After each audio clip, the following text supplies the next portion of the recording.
Hello, I'm Bria and I'm a professional distance runner. This is my fiance. I'm Aaron Lang.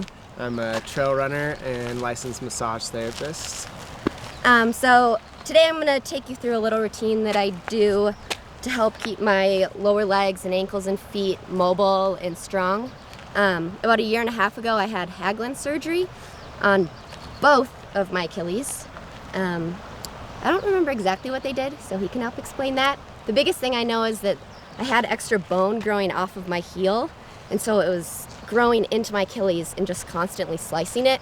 So I ended up partially tearing both Achilles, so they had to kind of clean that up and then remove the bone that was sticking out. Right, so the surgeon goes in on the calcaneus and shaves off the bone spur, and the big problem with that is the residual scar tissue. So a lot of the things that Bria has done since surgery is to alleviate the symptoms that scar tissue can cause, and a lot of the roll recovery products are great for that.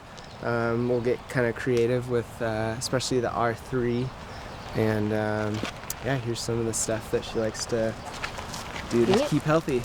All right, so first I'm gonna keep my shoes on for this part. I usually would do it barefoot. I try to do everything barefoot just to keep my feet stronger. So I'll walk on my heels, back and forth, and then I'll do it up on my tippy toes and back, just to get it in different planes. And then I'll just go through some general rolling to loosen things up. What I like about the R8 is that I can get it down right around where I had the surgery, and I can get it into the ankle really well. So I'll just kind of go back and forth here for a bit. And then I'll just flush out the rest of my calves.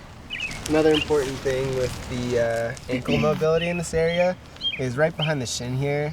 There's posterior muscles that run all the way down behind the ankle and into the bottom of the foot and work with the toes.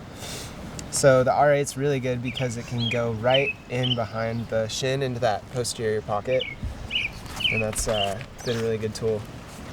And always make sure to do it on both sides. All right, and then I'll take the R3 and I'll roll the bottom of the foot and I'll really push my weight into it so I can get in there deep. And I usually end up flipping the R3 just because it's grooved different, so I can just get a little different pressure points. And then I'll stop and then crunch my toes up and down.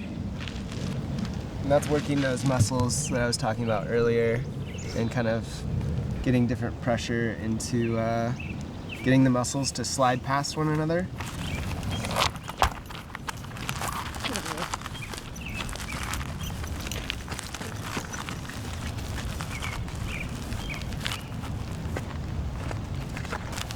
All right, and then I'll get my calves again a little bit more. I feel like I can get in a little deeper with this than the R8 because I can put my other leg on it and really get the rest of my body weight into it.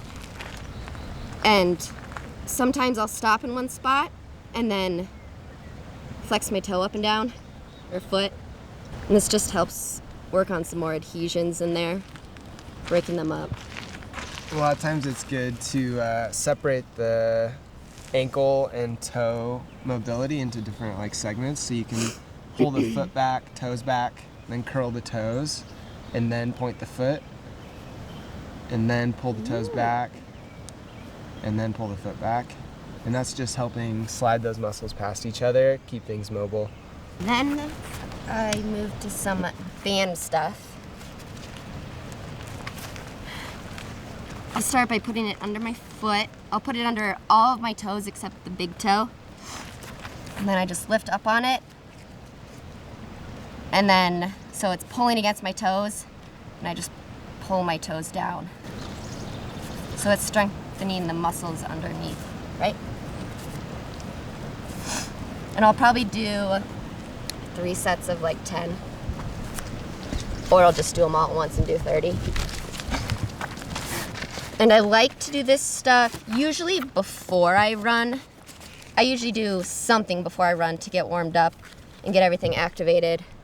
But if I'm running out of time, I'll do it afterwards.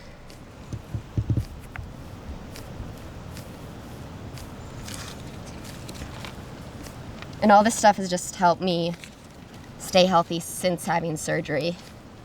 I tried to do this stuff before surgery too, but it only really helped. It didn't help get rid of any of my symptoms. It just helped kind of mitigate them for a while. But then it got so bad I couldn't even get out of bed without pain.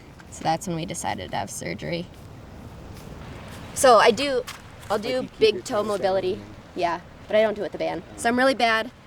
I try to lift just my big toes up and down. I don't use the band because I'm not good enough yet. As you can see, some of my other toes come up while I do it.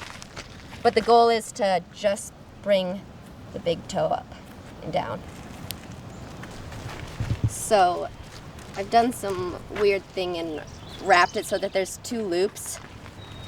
So I put the smaller loop around my foot that's down, bring the other one over, and then wrap this around a couple times. And then I just put my foot, I don't know what I'm doing exactly, but it's strengthening here, right? Yeah, so right now you're inverting the foot, so you're strengthening some of these muscles down behind the ankle that run down, and you're also getting a little bit of this tibialis anterior along the front of the shin. But overall, it's good for just lateral mobility of the ankle. And I'll do probably 3 sets of 10 with this as well. I'm just going to do 1 set for today.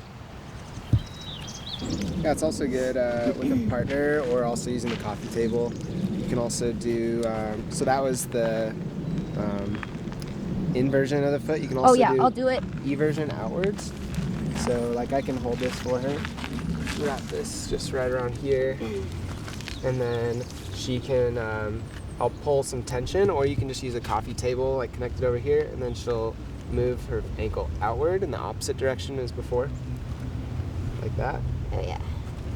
Same thing, like 3 sets of 10, and then I can pull away, or you could have this be anchored like on a table or have someone hold it. Yeah. And this is just all strengthening those muscles around the ankle and getting good mobility. Good. And when it becomes too easy, you can get a band that has more resistance. Yeah. Good. All right. One last thing. This I do daily. And this I had to do right. So after surgery, I was in a boot. Well, I was in a wheelchair for about 2 weeks. And we didn't have a real wheelchair. So we had an office chair that Aaron would just roll me around in. Or I would crawl around. And then I was in 2 walking boots for the next 5 weeks. 5 weeks or so. Yeah. And I was able to get out of them after 8 weeks about. Yeah. And then I had to relearn to walk. And that was really difficult because I didn't have one good leg to remind me how to walk, right? So Aaron would walk down the hallway. I would be the walking model. Yeah, and I'd have to Show her how to- mimic him. Yeah. And oh my gosh, for like the first week of learning to walk, I was like this. And Aaron would have to remind me to move my arms. Yeah. Oh yeah, it was fun. But now I'm able to run and walk. So now I do eccentrics. I usually do it, so when I was first coming back after surgery, I would do it on a flat ground, and then I progressed to doing it off of like a step or a ledge. I usually would have a wall or something, and I go up on one side, lift my other leg up, and then slowly lower it down, and then go up with both legs. And this I usually do 3 sets of 20, and I try to do it twice a day. And as you progress with this, you can even add weight, and you can be holding like a kettlebell or a dumbbell in one of your hands and progress into more volume as well. Or you can fill up a backpack with a bunch of stuff. Yeah, or a weight vest. Get creative. Yeah. And this eccentric motion is a great way to build strength, and when when I'm doing a lot of deep work in the scar tissue, it helps put the kind of line of tension in the correct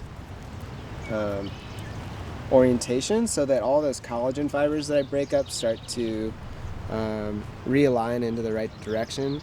Because when scar tissue lays down, it just kind of lays down a cross fiber in any direction that is not really beneficial to running, which is all in the sagittal plane, like forward and back. All right. And that's what I do.